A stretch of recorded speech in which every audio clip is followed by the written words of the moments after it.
ဒီနေ့ဆက်လက်တင်ဆက်ပေးခြင်းတဲ့သတင်းဆောင်ပါတစ်ပုဒ်ကတော့အကြက်အတဲများကြားကထွက်ပေါက်ရှာခြင်းဆိုတဲ့ဆောင်ပါတစ်ပုဒ်ပဲဖြစ်ပါတယ်2021ခုနှစ်ဖေဖော်ဝါရီစစ်အာဏာသိမ်းမှုနောက်ပိုင်းမြန်မာနိုင်ငံဟာစစ်ရေးနိုင်ငံရေးစီးပွားရေးနဲ့လူမှုရေးအဖက်ဖက်မှာဆိုးဝါးဆုံးတမိုင်းဝင်အကြက်အတဲများနဲ့ရင်ဆိုင်နေရပါတယ်ထို့သောအခြေအနေမှာအကြမ်းဖက်မြန်မာစစ်ခေါင်းဆောင်မင်းအောင်လှိုင်ရဲ့တရုတ်နိုင်ငံခီးစဉ်ဟာပြည်တွင်းပြည်ပနိုင်ငံရေးလေ့လာသူများအကြားအထူးအာရုံစိုက်เสียဖြစ်လာခဲ့ပါတယ်။ကမ္ဘာအင်အားကြီးနိုင်ငံလည်းဖြစ်အိမ်နီးချင်းလည်းဖြစ်တဲ့တရုတ်နိုင်ငံကိုအကြမ်းဖက်စစ်ကောင်းဆောင်တွားရောက်ရခြင်းရဲ့နောက်ွယ်မှာ၎င်းရဲ့အာဏာတည်မြဲရေးနဲ့အကြမ်းဖက်စစ်ကောင်စီရဲ့အသက်ရှူချောင်ရည်တို့အတွက်အရေးပါတဲ့မဟာဗျူဟာမြောက်ရည်ရွယ်ချက်များနဲ့အချက်လက်များစွာရှိနေပါတယ်တစ်ကတော့စီရှုံးနေမှုများကိုကုစားဖို့နဲ့တရုတ်ရဲ့ဖိအားပေးမှုကိုရယူဖို့ဖြစ်ပါတယ်2029စစ်စင်ရေးအပိုင်း1နဲ့2အပြီးမှာအကြမ်းဖက်စစ်ကောင်စီတပ်တွေဟာရှမ်းပြည်နယ်မြောက်ပိုင်းမှာရှိတဲ့တိုင်းစစ်ဌာနချုပ်အပါအဝင်နယ်မြေအမြောက်အများနဲ့အရေးပါတဲ့နေဆက်ကုန်းသွယ်ရေးမျိုးတွေကိုတိုင်းသားလက်နက်ကိုင်မာမိတ်အဖွဲ့များ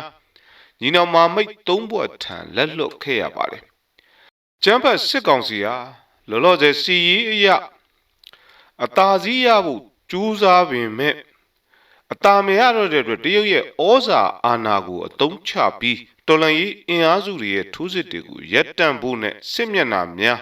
ရှော့ချဖို့အသေးအံကြိုးပမ်းနေခြင်းလည်းဖြစ်ပါတယ်။နေ့ချက်ကတော့တန်တမန်ရေးရာထိကြံမှုတွေကိုကြော်လွှားပြီးတရားဝင်မှု legitimacy ရရှိဖို့ရှာဖွေဖို့ဖြစ်ပါတယ်။အာဏာသိမ်းပြီးနောက်ပိုင်းမှာကျန်းဖက်စစ်ကောင်စီဟာနောက်နိုင်ငံများရဲ့ပိတ်ဆို့အရေးယူမှုတွေကိုခံထားရယူမကဒေသတွင်းအာဆီယံအဖွဲ့ကြီးရဲ့မြင့်မားတဲ့အစည်းအဝေးတွေကိုတက်ရောက်ခွင့်ကိုပါအပေခံထားရပါတယ်။ကျန်းဖက်စစ်ကောင်ဆောင်အနေနဲ့နိုင်ငံတကာမိသားစုကြားမှာအထီးကျန်နေတဲ့အခြေအနေကိုဆက်ရောက်နေပါတယ်။ဒါကြောင့်ကုလသမဂ္ဂလုံခြုံရေးကောင်စီမှာဗီဒိုအာဏာရှိတဲ့ကမ္ဘာအင်အားကြီးတရုတ်နိုင်ငံကိုတွားရောက်ခွင့်ရခြင်းတရုတ်အစစ်မြင့်ရရှိများနဲ့တွစ်ဆုံခွင့်ရခြင်းဟာအကြမ်းဖက်စစ်ကောင်စီအတွက်ကြီးမားတဲ့နိုင်ငံရေးအမြတ်ဖြစ်ပါတယ်။၎င်းတို့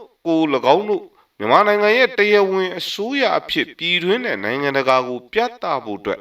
ဒီခရီးစဉ်ကိုတန်တမန်ရေးရာအကာအကွယ်အဖြစ်အမျက်ထုတ်အသုံးချခြင်းလည်းဖြစ်ပါတယ်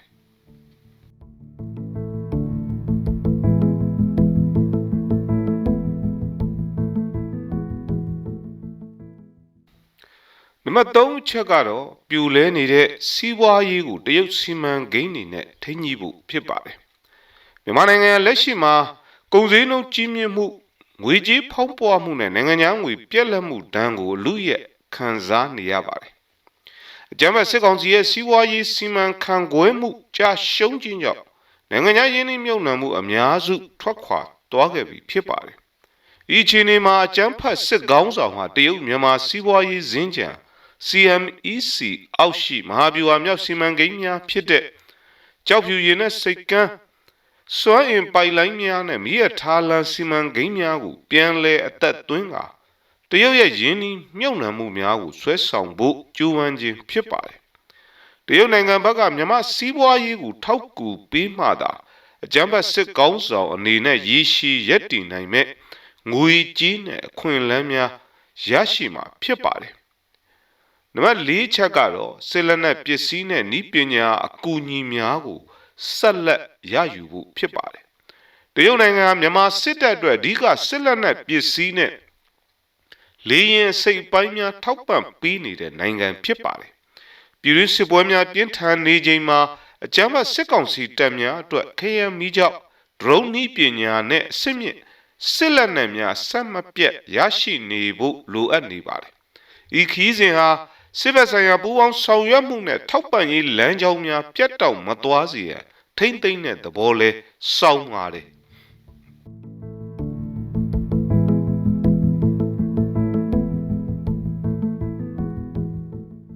တရုတ်နိုင်ငံရဲ့သဘောထားနဲ့ကစားကွက်ကတော့ရှင်းလင်းလှပါတယ်အကြမ်းဖက်စစ်ကောင်းဆောင်ဘက်က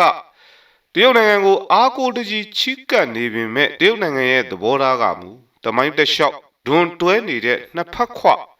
geopolicy မူဝါဒအတိုင်းသာဖြစ်ပါတယ်တရုတ်နိုင်ငံဟာမြန်မာအကြမ်းဖက်စစ်တပ်ကိုလုံးဝပြိုလဲသွားစေရန်မလိုလားသလိုတစ်ဖက်မှာလည်း၎င်းရဲ့နေဆက်ဒေသတည်ငြိမ်ရေးနဲ့